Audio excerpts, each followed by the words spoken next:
Hello YouTube, Dave here, back with another video. But today I'm not out on Dartmoor, as you can probably tell. Today you join me in my living room, and that's because I'm not doing a hiking video today. I'm going to be doing a review video for my trusty day pack. I've had it a year now. I bought it in May of 2023 at some point, and as I'm filming this, it's the middle of May of 2024. So give or take a week or two, I've owned this for about a year. I'm sure you'll recognise it if you've watched a few of my videos before, because it's been in basically all of them. It's my Kitter 20 litre backpack that I paid £18 for. I actually bought it in Oakhampton in the British Heart Foundation, which is the charity shop here. But it wasn't second hand, I bought it brand new. It's one of the kind of own brands of the charity shop, I guess. Kind of the new stuff that they have right at the front that isn't second hand, they kind of sell it brand new. It's done me proud over the last year. I've used it a lot. It's had a lot of use. It's got a lot of miles behind it. I couldn't even begin to tell you how many. But today I'm going to be talking through some of the pros and cons of this bag and whether or not I think it was worth the money, because obviously you can pay hundreds and hundreds of pounds for a backpack, even a day pack like this, a relatively small one. If you go kind of Osprey or Berghaus, something like that, you're going to be paying a lot of money for it. So can you save such a huge amount of money by buying cheap and have it still be a good backpack? And that's what hopefully we're going to find out in today's video. If you're new to the channel and you are interested in budget gear reviews, hiking, and maybe even a bit of wild camping coming up soon, then do hit that subscribe button. I try and post once a week, and I've been averaging that so far since I started this channel. And I get out on Dartmoor quite a bit because it's only about 200 metres in that direction from where I live, so I get up there as much as I can. And usually I'm joined by this backpack. So let's go through some of the pros and cons and see if it's something that you might be interested in buying, because if you're watching this video you're probably considering it. So let's start with the pros, and the obvious one is the price. This cost me £18, which for a hiking backpack is pretty unbelievable really. You've got like Ospreys and Berghauses, which are similar size to this, which will cost you well over £100. Some of them will cost you over £200. So for a 20 litre day pack, and this is 20 litres as far as I'm aware, it wasn't sold with a kind of capacity on it, but doing my research online, I believe this is a 20 litre backpack. It certainly feels like a 20 litre backpack when you're packing it. £18 for this is a great price, and obviously that's not kind of throwaway money, but if you're looking to get into hiking on a budget, especially if it's just kind of day hikes that you're doing, you can't go wrong for £18 for a backpack of this size. The second pro is that it's very lightweight. You can't tell by me doing that, but trust me, it is very light, especially when it's got nothing in it like this. Even fully packed, it's nice and light. There's no kind of real structure to it, which does keep the weight down. You can kind of bend it and move it around and shape it. It's not kind of one of these backpacks that's rigid at the back. So obviously the backpacks that do have that kind of internal frame to them, that does add weight to it. So this isn't as sturdy as those backpacks, but it certainly does keep the weight down. It's nice and light, and you don't really feel it on your back too much. You can do long day hikes in this, and you're not going to be weighed down by the weight of the pack. Now the next pro that I want to talk about is that this is a breathable backpack. So when you're hiking, when it gets a little bit warm, it's got these mesh strips down the back, and that actually kind of holds it off of your back a little bit. So this bit down here is held off of your spine, so you don't get a super sweaty back. I've found that this is kind of a pro and a con, because it's a pro in that as long as you're hiking and it's not too hot, that works very well. But now we've started to get into the summer, and in England that means temperatures getting above 20 degrees Celsius. I don't know what that is in Fahrenheit if you're American, but above 20 degrees Celsius, it's not working quite so well. I'm getting a bit more of a sweaty back, and I'm someone who doesn't sweat that much. So I think if you're a sweaty person, maybe the mesh wouldn't work so well in the hot temperatures. It's not too bad for me, I can deal with it. It's just kind of a couple of little sweat patches around the top of my back. I think if you're a bit of a sweaty man or woman and you're out wearing this in hot temperatures, then I think you're probably going to find some sweat patches afterwards. But certainly in In the more regular temperatures that we deal with in England, which are below 20 degrees, it normally is below 20 degrees, then this is a very good backpack for breathability on your back. You're not going to get a sweaty back in those temperatures. Now, my next pro is storage, which, considering it's only a 20-litre backpack, you'd think that there's not going to be too much storage in there. It's not a huge backpack, but you've actually got quite a bit, and I'll go through it now. You've got this kind of bungee cord system at the front. That can be, whether or not you want to stuff like a waterproof on the outside of it, something that you don't want to carry in your backpack, maybe like an extra layer. I know when I was hiking in the winter, I'd have like a fleece that I'd start the walk in, and then I'd warm up quite quickly, and you take that layer off and maybe just kind of stuff it down into here. It does expand, it can get bigger or smaller, and you can tighten it up using this little pull system here. So make it nice and tight so whatever's in there is not going to fall out, or you can loosen it up so you can fit something much bigger inside. So that's nice and handy. It's also nice and handy if it's been raining and you've had your waterproof on, it's stopped raining, you've taken it off again, you can just stuff it in there rather than putting it inside the pack and getting everything wet inside. We've also got these mesh pockets on the side, one on each side, perfect for putting your water bottles in, or for me, I kind of have a water bottle in one side and my tripod, when I'm not filming with it, goes in the other side with my camera on top. Obviously for most of you that's not a problem, but you can have a water bottle on both sides, and that can work as good storage, easy access when you're hiking, which is nice and important. You've got 3 pockets for this. You've got a small pocket right at the front, which I like to keep snacks in, that sort of thing. You've got this middle pocket here, which is actually a really good size. I don't know if you can see down in there, probably not, but it's I'll keep things like, I'll keep a spare pair of socks in there, I'll keep a pair of gloves in there, a hat in there usually, I keep the rain cover in there for the backpack.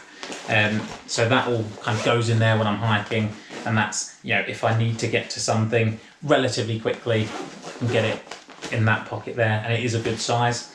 And then you've got the main pocket, which is 2 separate zips. It opens up nice and wide, so you can get right down to the bottom, basically. It opens all the way down, so you can fit things in nice and easy.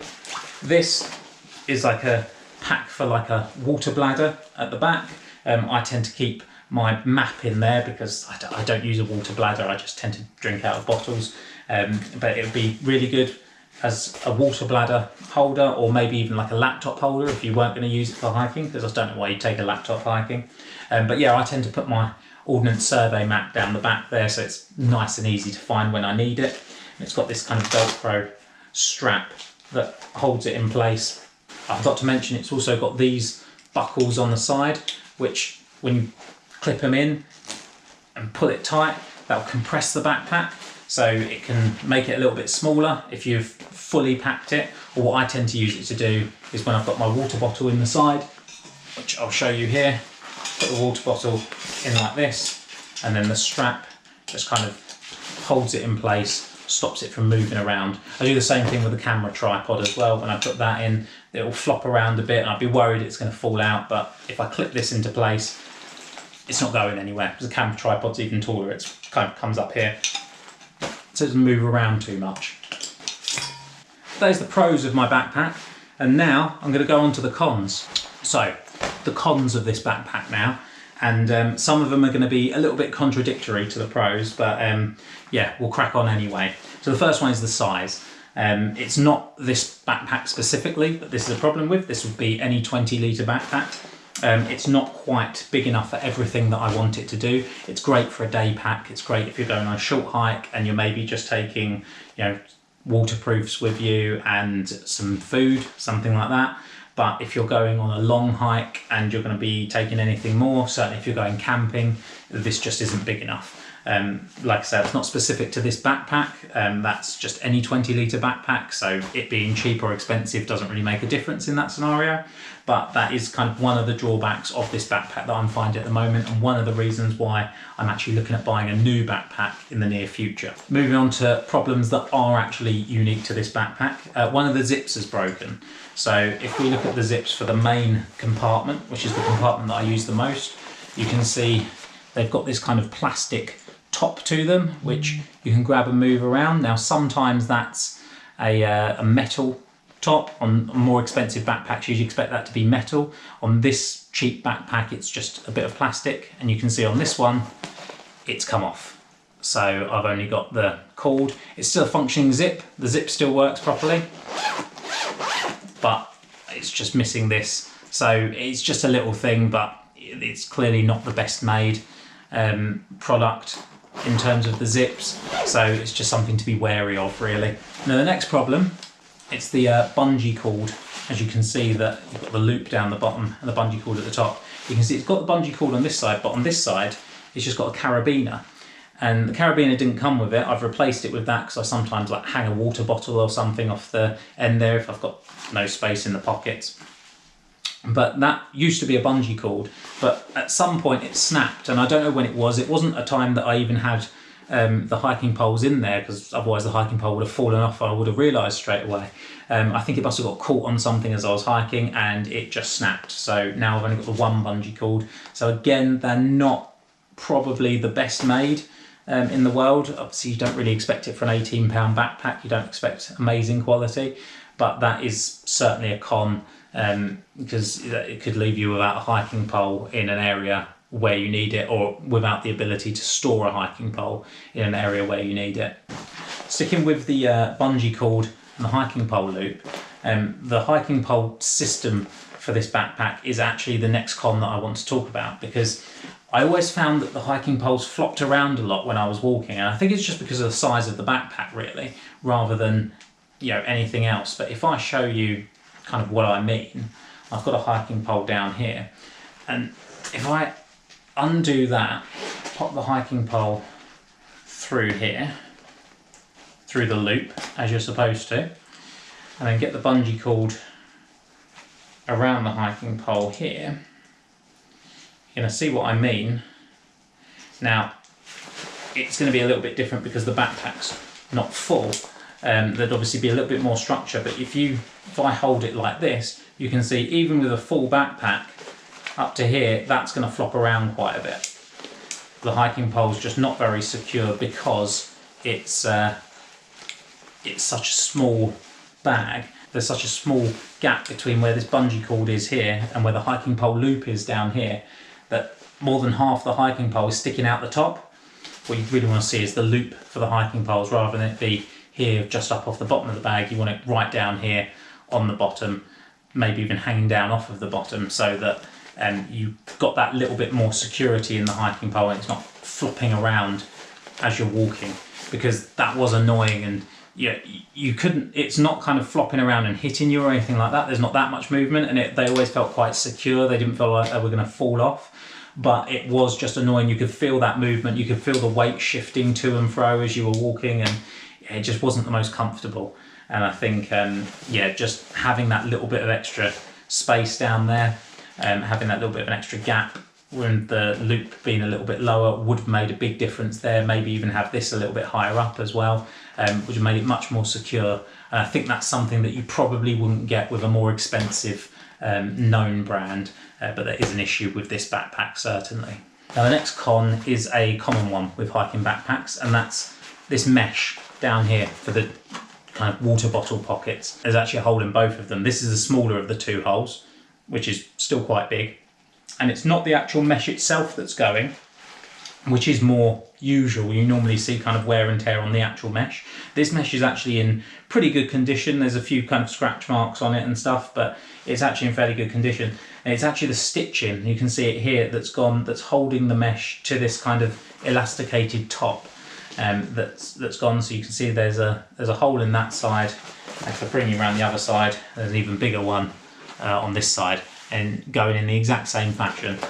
And again, these get used a lot because I'm constantly putting my water bottles in and taking them out, and I'm putting the tripod in and taking it out, and the tripod's got kind of clips for the telescopic system on it, and they catch on that and they make it a little bit bigger each time they catch. So it's been through the wars, this bag. Although I've only had it a year, I spent a lot of time, well, probably about 4 months of last year, where I was just going up on Dartmoor practically every day for a hike.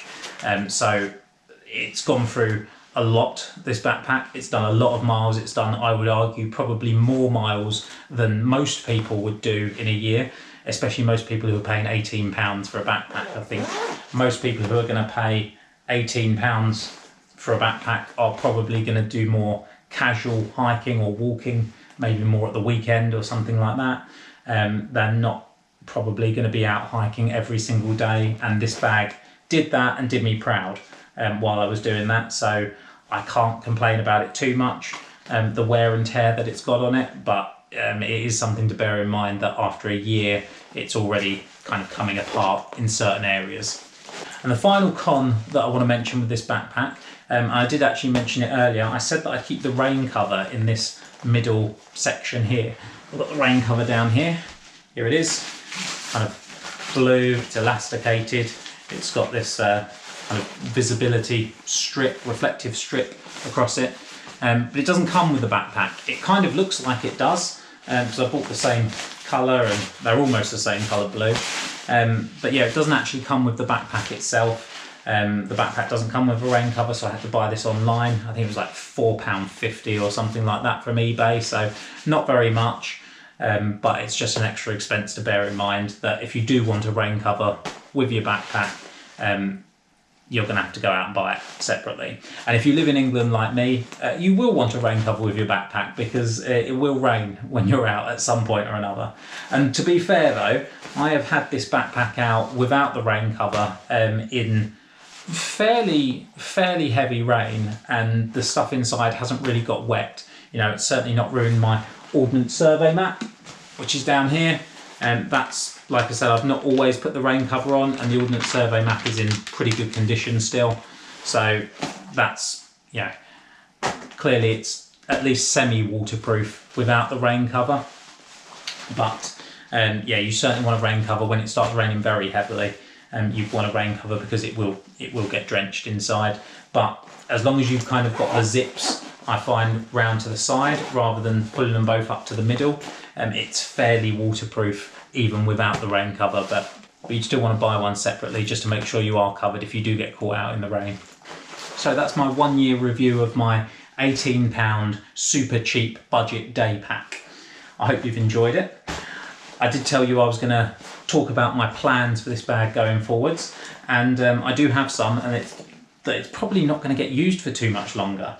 I'm actually looking at buying a new backpack, something maybe a little bit more expensive, maybe a more known brand that's hopefully going to last a little bit longer. I don't mind paying a little bit more money for something that's a little bit bigger. I'm not necessarily talking about a camping backpack, although I am looking for one of those as well, but really something that I can take on longer hikes, just put more stuff in, a bit more capacity, maybe sort of the 25-30 litre capacity, something like that.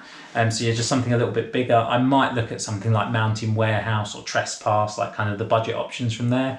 Or I may even splash out a little bit and kind of start looking at actual branded backpacks, but I don't have that much money. So it's probably going to be something cheaper, but maybe a little bit more expensive than this and a little bit more known than this. Hopefully that's going to wear a little bit better. Because like I say, this one has really been put through its paces over the last year, and I think for the price it's done pretty well, but I do want something that's going to last a little bit longer. I don't think this would last another year, just based on the amount that I'm using it and the amount that it's already kind of deteriorated up to now. I do think come winter I'm going to want something a little bit bigger, so that when you're packing fleeces, you're packing extra layers, that sort of thing, even for a day hike. This might not quite be enough. I didn't do too much hiking this winter. The bits that I did, I found myself wearing probably more layers than I needed to at certain points, and I was getting quite hot at certain points of the hike because I didn't have the space to kind of strip off and put layers in this backpack. So I think maybe something with kind of like a, even slightly bigger, like a 25-30 litre backpack might be something I look to in the future. But for now, this is still my backpack. It's still my little adventure pack. It's still coming on my hikes with me. And we'll do a new video for you when I do eventually get a replacement backpack. I'll certainly introduce it to you guys and you'll see it in the videos anyway. But yeah, I hope you enjoyed my review of my cheap day pack. If you are considering buying one of these, especially if it's something that you're going to use casually, maybe like once a week, taking the dogs for a walk or something like that, this is very good for that. It's lasted mostly on Dartmoor, it must be said. Most of my hikes have been on Dartmoor with this for a year and for a lot of miles through some tough weather at certain times, and it's done me pretty proud so far, especially considering I only paid £18 for it and I bought it in a charity shop just down the road. Thank you very much for watching. If you did enjoy this review, please subscribe, and yeah, I'll see you again for another video soon. Cheers.